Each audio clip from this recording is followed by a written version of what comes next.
Hi, everybody. Welcome to the Data Show. My name is Chris Greco. I'll be your host for the next 30 minutes.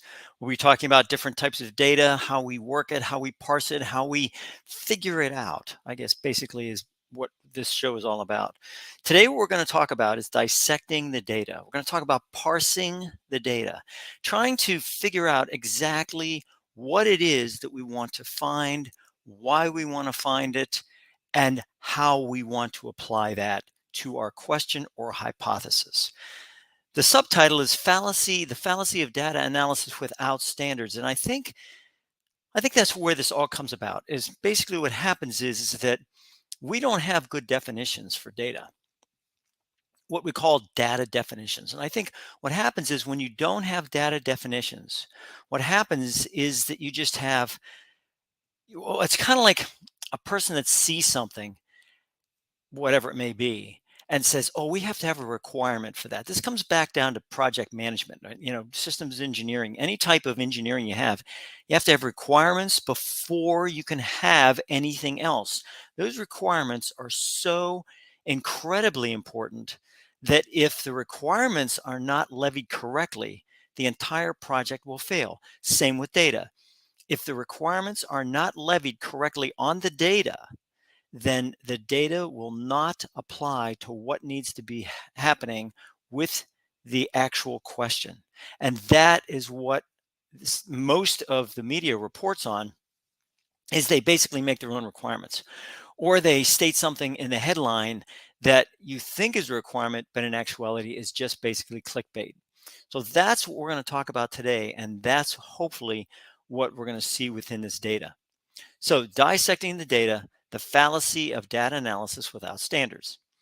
So, what we're going to talk about is something very provocative at this point in time. I'm going to tell you, it's very controversial. And I would normally say I'm sorry for bringing this stuff up, but what happens is that the emotions in this country are running so high with this subject. I felt we need to take it back a step.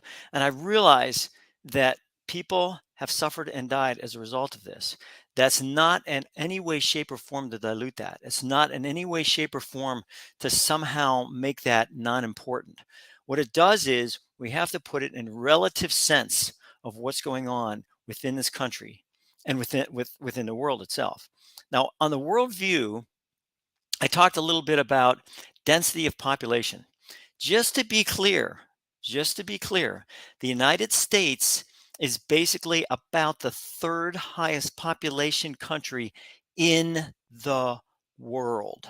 And I think a lot of people don't realize that. They sit back and they go, well, there's got to be another country that is more than us. Yes, there is. There's two. There's India and China. Other than that, folks, it's us. And we sit back and we sit back and we sometimes forget that we are the third highest population country in the world. I mean, we take a look at someplace like Canada. Canada has 10th of our population. So I mean, we sit back and go, geez, really? They have a huge landmass, but they don't have the population we have. Australia, huge landmass, not even near our population. So a lot of things we have to take into consideration in relative aspects, part of dissecting the data. So what do we do? In trying to figure out a project or data, whatever we want to talk about, we start with a hypothesis. Now, normally a hypothesis is a question that's turned into a statement. A politician stated that the leading cause of death in children is a firearm. Not in a firearm, is a firearm. The leading cause of death in children is a firearm. That's a quote. Now, this is a hypothesis. The leading cause of death in children is a firearm. It's based on the question, are firearms a leading cause of death in children? So actually this is backwards, but basically the same thing. You take a question, you turn it into a statement, that's your hypothesis, that's your claim. There's a claim there, right? And I think this is extremely important to understand. It's not a fact. This is not a fact. This is a claim. And what you're trying to do is basically prove or disprove the hypothesis, reject or not reject the hypothesis based on statistical significance. That's what a study does. That's what a study does, whether it be drug or whether it be any other type of aspect. You try to prove statistical significance.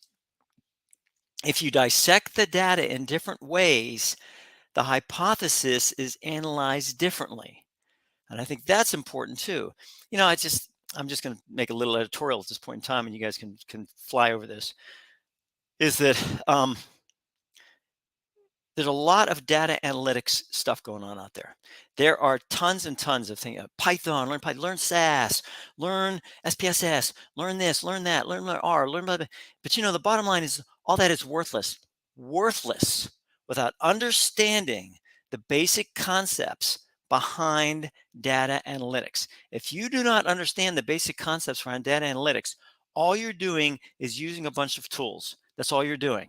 You're not understanding anything. You're just using the tools to come up with these calculations and these great graphs, but it means nothing if you do not understand what is going on behind the scenes. That's what I'm trying to do here.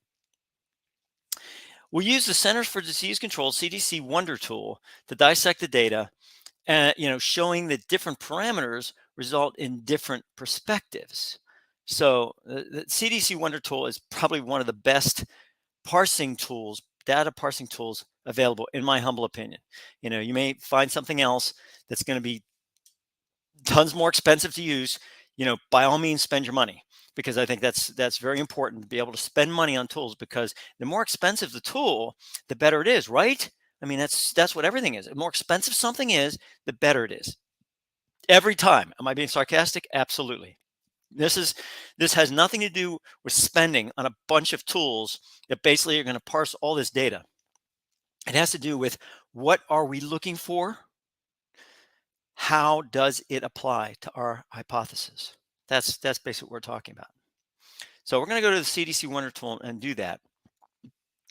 But basically, what we're doing is we're using what they call ICD-10 codes, international. So the I is international, which means it's used in Australia, it's used in Europe, it's used in Asia, it's used everywhere.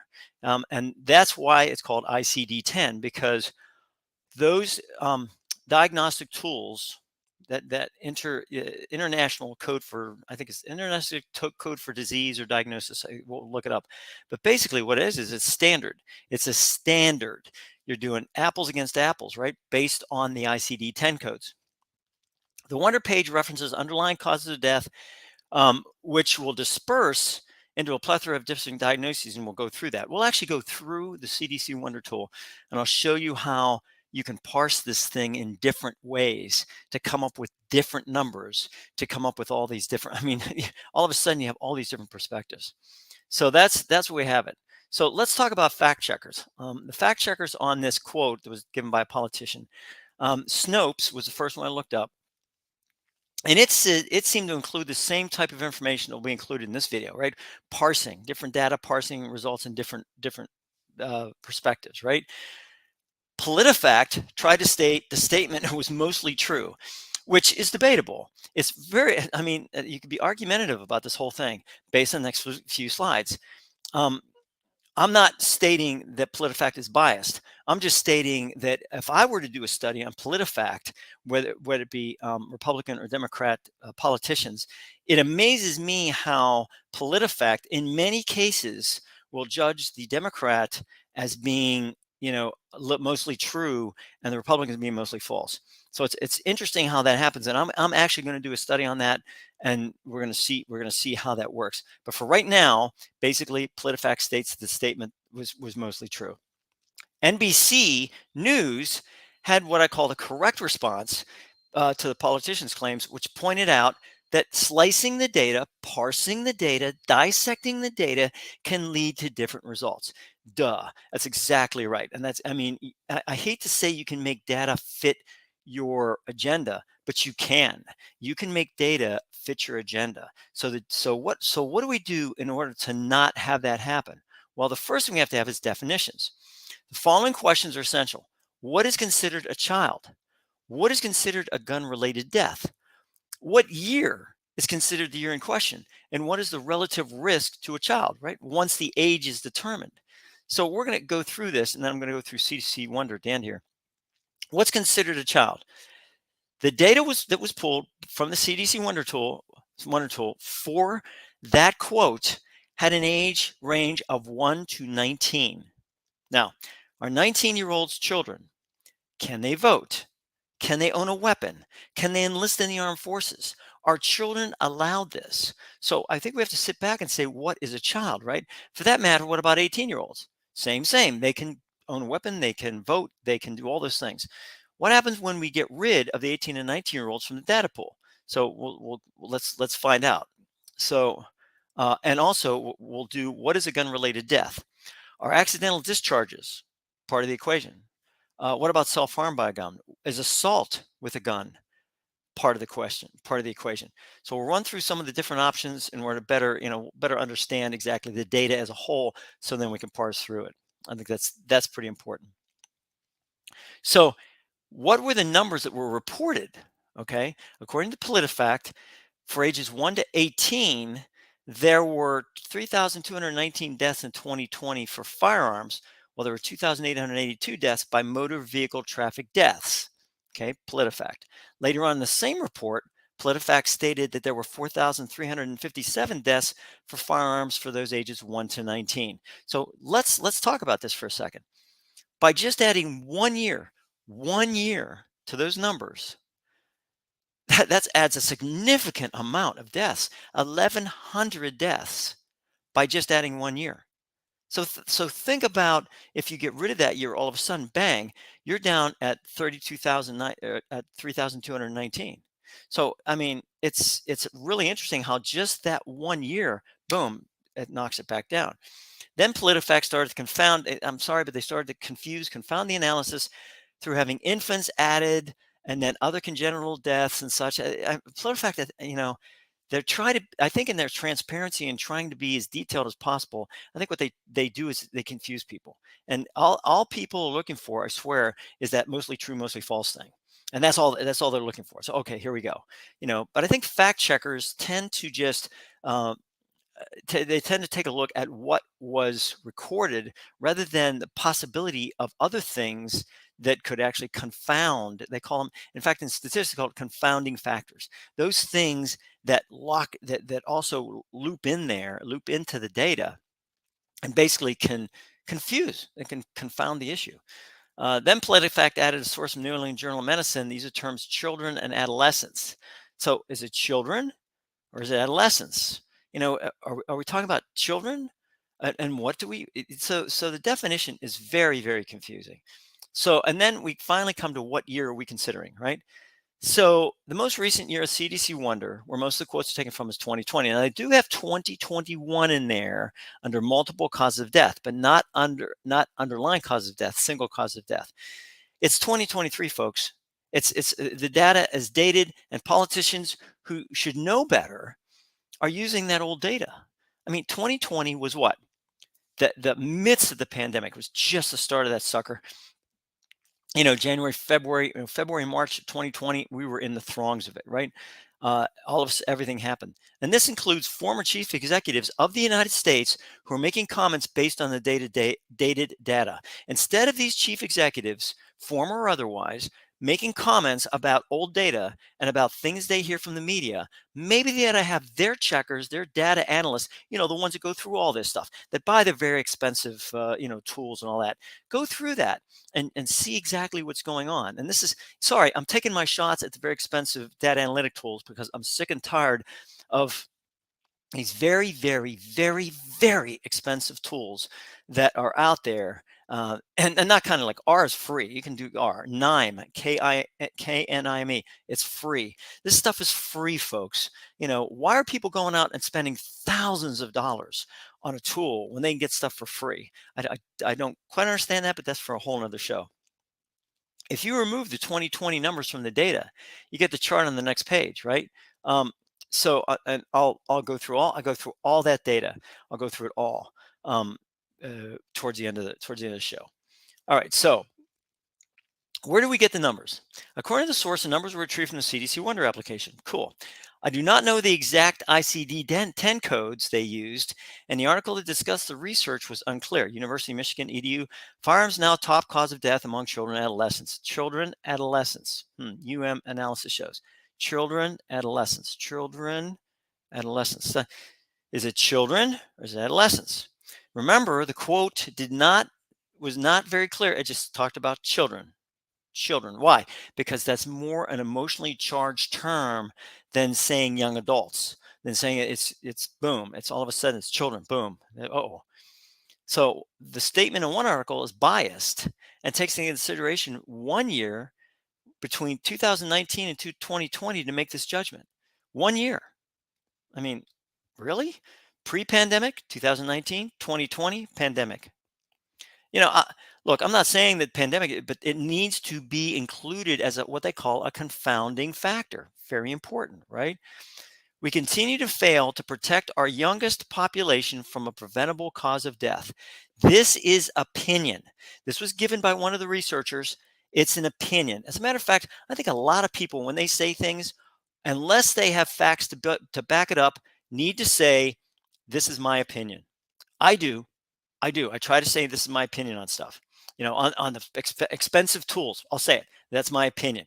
You want to go out and spend money, have at it. You want to do whatever you want to do, go for it. The bottom line is that, this is my opinion on this stuff based on experience, knowledge, and years.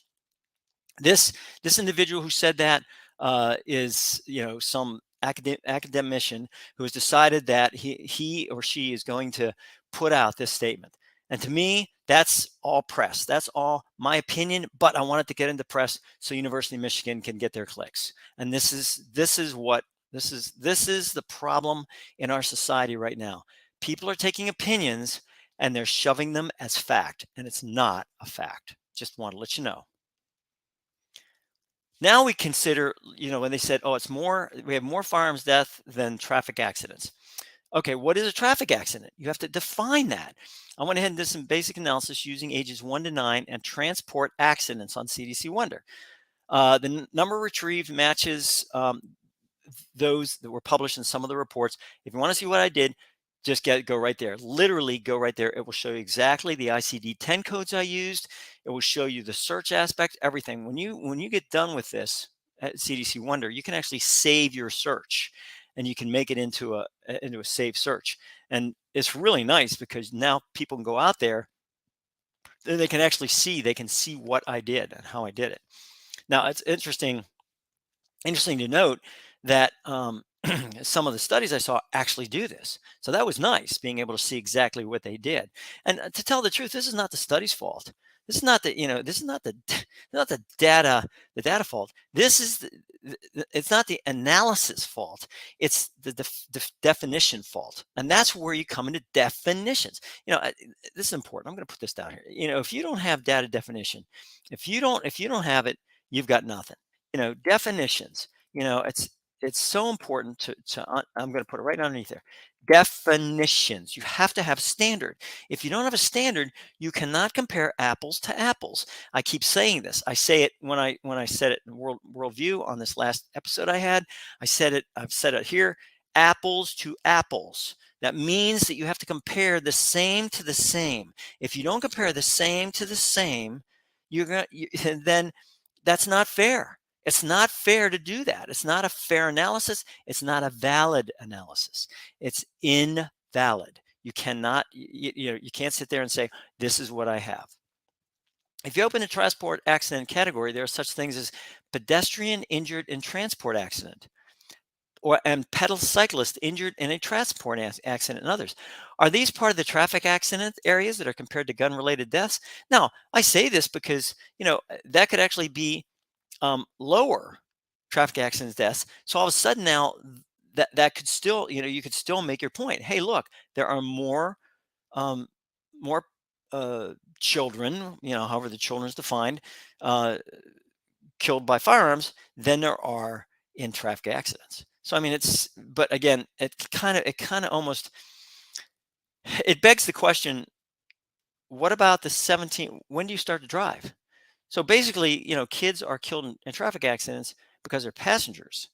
But what about the drivers?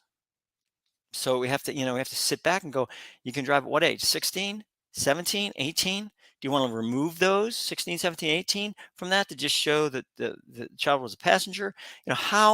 Again, there's so many definitions, and that's pretty important. Then we come down to the last part, which is, what is the relative risk to the child? So this is done what they call relative risk between the number of deaths and the population of the age group. I did this in the worldview, talked about population density. The chart is shown on the next slide. As you can see, the relative risk is almost minuscule. This does not mean that we should not be concerned that somehow even one death does not mean anything, or it's one death is unacceptable. One is unacceptable for any children, seriously. But to talk about that from a percentage aspect, even one death is unacceptable. The data is there for you to analyze as many ways as you like. Okay, so here it is: death by weapons assault, age 1 to 19. That's the first one I want to show. So you see here, this is death by weapons assault, age 1 to 19. So we're all the way up here to 27. This is death by weapons assault. This is death by weapons assault, not by all the other, not the other ICD-10 codes that you had, but just by assault. You're talking about about 2,700. Now, risk of gun death, ages 1 to 17. Look at this: 0.0015% to a height of 0.0020%. It's very, very small, folks. Very, very small. Now, if you did this in Australia with their numbers and whatever else, you would find, I don't know what you find, but you'd have to compare it that way. And I think that's pretty important. So what does this all mean? Data can be manipulated to make it look much worse or much better than it actually portrays or displays. You are responsible for checking the data or asking the right questions concerning the data. If you let others decide for you what the data means, that is the same as having them decide how you should think. So we're going to do one more slide just to even out the analysis. This one shows ages 1 to 17 deaths from any type of car or truck accident, any type. I think you'll find the claim is still correct based on the numbers alone. More children ages 1 to 17 did die from guns than from traffic accidents into 2020, if you include all traffic accidents and if you include all gun deaths, right? But note that 17-year-olds can drive cars, right? And the last part I'm going to show, well, let me show you so this is the traffic accidents, ages 1 to 17. You can see here, it's about 800 something. Now, again, I didn't include all, I said I did, but I didn't include all traffic deaths. Like I didn't include all these things. So what happens is that, we had a height. Now, this right here is called a regression line. And basically what happens is the regression line, even though these have evened out here, this still shows a downward trend because it's what they call it's called a simple linear regression, SLR. So what is a regression line? The regression line is a best fit line that cuts the data into a scatter and line chart or scatter chart. That's what it does. Same number of dots above than below the line. Regression is based on the mean of the data. Mean is not a robust measure, which means highs and lows can affect it. Mean can be skewed. In essence, basing the regression, which is based on the mean, makes the regression suspicious at best. Predictions based on straight line regressions by logical conclusions are also suspicious. I wanted to throw that in just at the end. Heights of people. If two people have a child, then that child will have some of the basic characteristics of the parents. That's a fact. If two people over 6 feet tall have a child, then basically what happens is there's a distinct possibility, actually high probability, that the child will grow over 6 feet tall, right? So what happens if a child now, let's say 6'6", marries somebody else who's 6'6"? All of a sudden, you're going to have a child that is going to be above 6'6". That keeps on going, and what happens is, if that kept on going, you have all these kids walking around 8 and 9 feet tall. So regression of the mean means sooner or later it's going to pop back to the mean. You're going to have two people that are tall are going to have a child who's going to be an average height. That's called regression to the mean. That's what it's called. So that's where you have that change, and that's where things are pretty important. So without further ado, let's go to the CDC Wonder, because I think this is very important. So this is where you find the CDC Wonder. It's going to be wonder.cdc.gov. Now look at all this that's here. Multiple causes of death, final, underlying cause of death. So what we're going to do is heat waves, May to September. This is really good. This is very interesting data. Population, bridge race population, single race population. So what we're going to do is we're going to go to underlying cause of death, because that's where they went to. And what we can do is we can go through here, underlying cause of death by single race categories. This is only 3 years. This is almost 20 years. So what I'd rather do from the standpoint of looking at long range aspects is looking at this. But I'll tell you what, let's go to underlying cause of death by single race categories. And it's interesting because so you take 2018 to 2021, which goes pre-pandemic and then basically towards the end of the pandemic. And you can see you have to put I agree, which is fine. You put I agree, that this says you're not going to use it for bad purposes. And look at all the different things you can do. Now we're just going to do by year here, but we can do by census region. We can do by state, county. We can do by a ton of different things here. I'm just going to pick year. And then I say, hey, all the United States, I'm going to say, fine, we're United States, all categories. We're going to say all races, all genders. But with this age thing, here's what we're going to do. We're going to do single year. And then we're just going to go 1 year and then hold your control key. And 2, 3, 4, 5, 6, 7, 8, 9, 10, 9, 10. And we're just going to do 11, 12, 13, 14. 15. We're just going to go to 15. And, it's 2018, 2021, and that's fine. And then we're going to say, select the causes of death. And this is where it's really interesting. You can go all the way down here. And basically what happens is that this will give you all different types of death, all the different types of things here. So what we do is we go through what they call external causes of morbidity. And I'm going to open this up just to show you exactly what it talks about. And here you go, transport accidents. So transport accidents would be those traffic accidents areas, but there's so many in there. Other external causes of accidental injury. So let's just open this up and show what that would be. So just this is going to be exposed to force of nature. Let's bring this up a little bit. There we go. Falls, exposure to smoke, fire and flames, electrical, breathing, all these different things, mechanical forces, accidental poisoning, overexertion, heat, all this. Intentional self-harm is here, assault. So I'll tell you, we're just going to do assault here, because just for time aspects. And here's assault by corrosive, assault by handgun and discharge. So by handgun discharge, we're going to select that one. We're going to select assault by rifle, assault by other and unspecified. And that's all we're going to do for this. But you can see, there's so many different things here, right? And then basically it shows here, you export the results. It'll be a text file. You can show totals, show all these different areas. And what we're going to do is we're just going to put send here. Now, if we put send, now remember, these are ICD-10 codes right here. ICD-10 codes. And you can change it. You can say ICD-13 cause list infants, injury intent mechanism, drug, alcohol. You can do any of those things. We just use the ICD-10 codes. When I send this, it'll process it. And sometimes it can take a while. Sometimes it'll take maybe 40 seconds, whatever. And there it is. So these are the years you have here. So look at the deaths just from assault. Deaths from assault by a gun for ages what? 1 to 16, right? So this is what they have. And this is crude rate, very small, right? Per 100,000. So 1,970. Now, if I were to go back to the request form and I were to add something. So I'm just going to remember that 1,970 there. So let's say I'm going to put here, we'll put here event of undetermined intent and poisoning exposure, hanging, handgun discharge, undetermined intent. So we're going to have,